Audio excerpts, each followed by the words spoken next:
Good morning, Dan and Amy, and the implications, real-world implications of the sentimental barbarism of the left. I know this has not been in the news as much recently with respect to President Trump and sort of been subordinated to conversations about Russia and other matters. The administration on its heels with respect to the family separation policy, but border security, an issue that Republicans, again, are inclined to kick until after the midterm election. They're making a mistake. Absolutely making a mistake. Tell the stories. They're real, and they're important, and they're serious, and people in positions of authority, mayors and prosecutors and other elected officials, members of Congress, who don't take people's safety seriously are vulnerable and should be.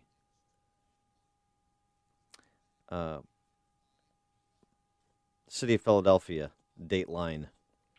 An illegal alien from Honduras who raped a child after being released by a sanctuary city that refused to honor a detainer lodged by ICE pleaded guilty Tuesday to illegal reentry into the United States. May of 2009, deported from the U.S. In March 2014, back in the U.S.,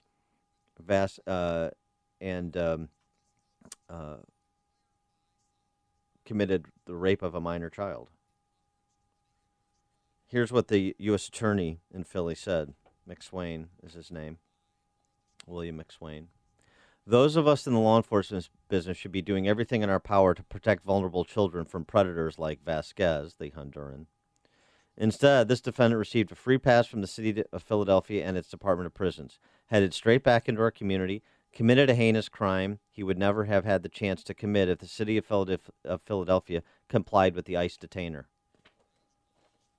In the sanctuary state of Illinois, we're discussing this. Advanced by Republicans, Republican governor. Miami. An illegal alien from Honduras recently arrested, charged with the murder of 2 women. He confessed to both murders, did Juan Carlos Hernandez Caceres, 37 years old, killed 2 prostitutes. ICE spokesman Nestor Iglesias said that Hernandez Caceres was an illegally present Honduran national that ICE had placed a immigration detainer on. Arkansas.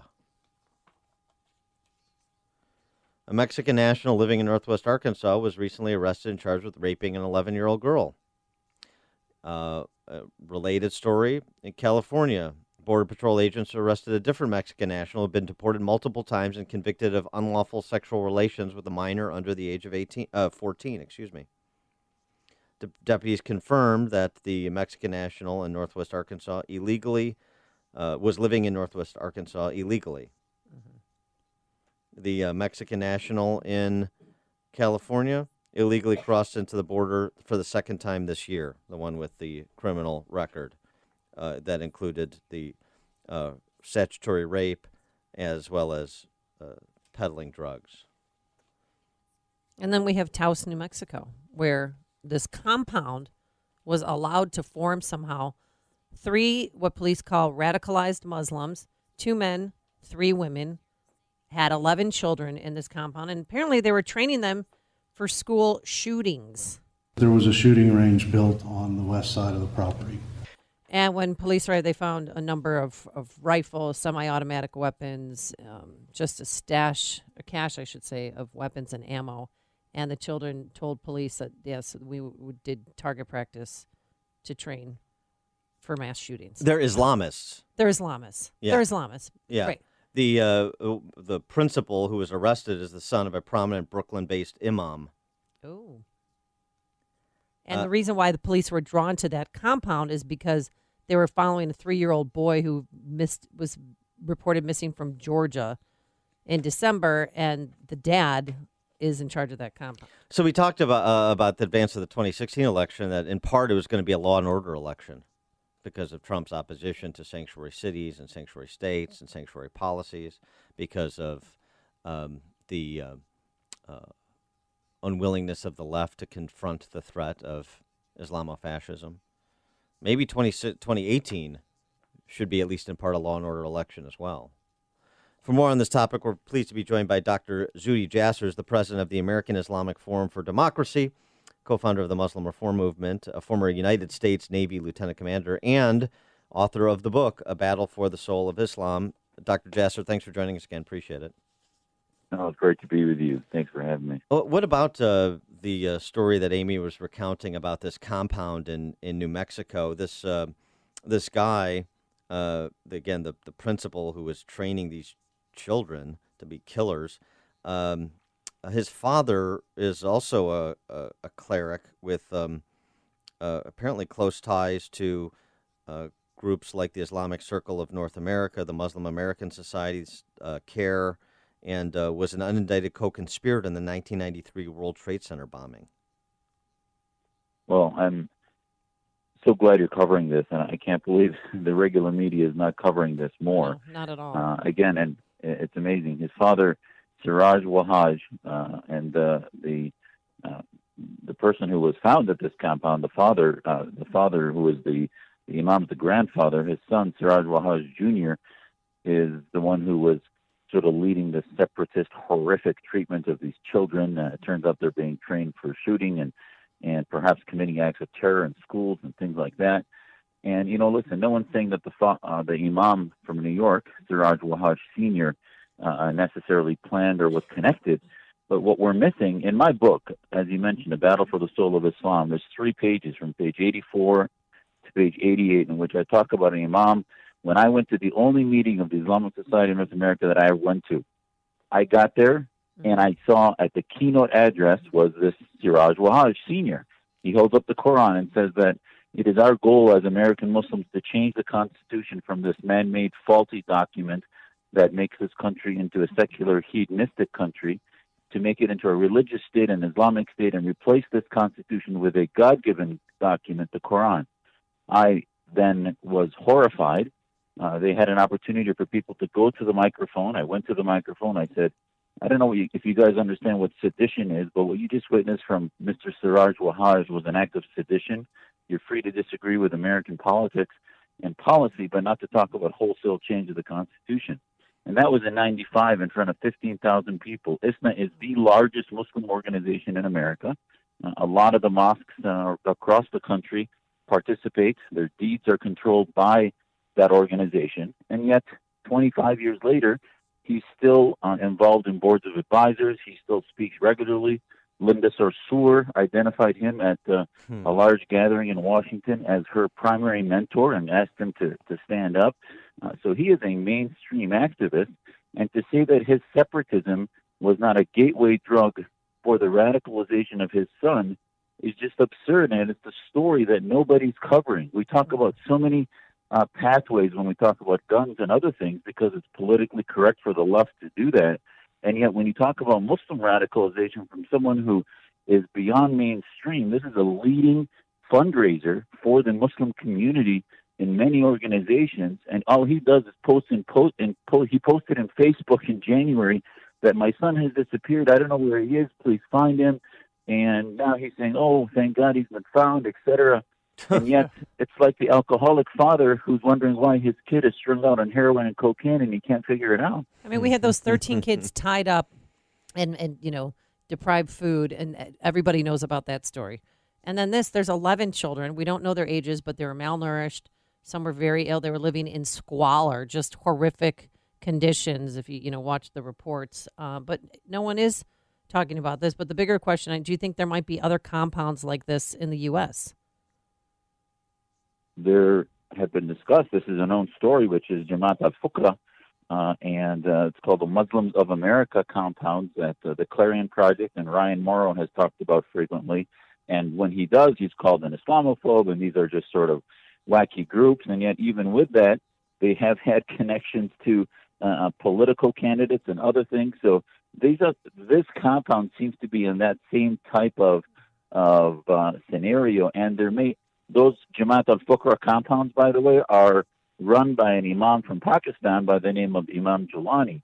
there's some connections, I believe, with this compound in New Mexico and those compounds. So we're still trying to get all the facts on them, but this is not a unique story. Now, again, most of the Muslim community, even the Islamist groups that are nonviolent, don't live in such a deep separatist way. However, there is a connection. There is, it's sort of like saying, well, the Communist Party in America in the Cold War had nothing to do with the Soviets.